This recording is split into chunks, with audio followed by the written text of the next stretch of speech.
وأنا علي محمد حالدا waxay igu dhacday 15 sano ka hor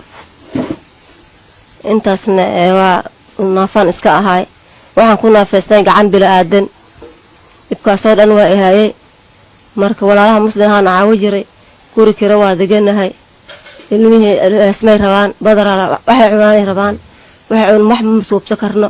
marka umada Soomaaliyeed waxaan ku codsanaynaa inay gargaar degdeg ah siiyaan gacmaha marka hore waa lahayd gacmaha marka hore waa lahayd xaasinimo leeyahay gooy yaa ka gooy waxay iga gooysay oo wada noolay marka maxay ku dhacday arintaas marka arintan waxay ku dhacday waa waxaan aqiyay labada gacanood leeyahay jaray marka ma jirin miya dad qof bani aadan ah oo gacan laga jarayo waa qof xanuunsanaya ama damqanaya wax dad oo idinka agdhawaa ma jirin miya meeshii wax dad oo agdhawaa ma jirin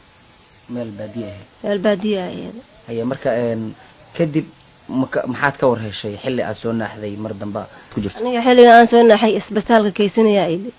si wanaagsan isbitaalka kaysanaya laakiin aniga kaysanaya dhiiga lagu shushuway kisto waa iska roonaaday nolosha aqdada markay go'irtana waa dhimantahay laakiin ninkii inaafay isxaan mi falay saameyn badan aad dareemaysaa sababtoo ah qof maanta ciyaalkeeda inay qabsato hammi u leh oo ay waxa maashata ay ahayd صح لكن waxa way dhibaataan haysato ciyaalkan oo dayaysid oo agteeda fadhiyo waxa hadda nagu ku tashahayna ma jiraan oo odna caawiyo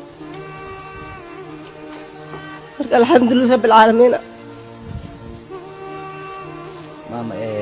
dad badan ku daawanaya oo muxsiniina waliba aan rajeynayno marka ay muuqaalkan arkaan in ay iyana ka jawaabi doonaan ama ay ka warbixin doonaan runaantii waa xaalad muruga leh waxaana dareemi karaa cid walba oo bani aadanimada ay wax kaga jirto ama ay ugu dambayso bulshada muxsiniinta ay ku daawanaysa maxaa ka codsanaysaa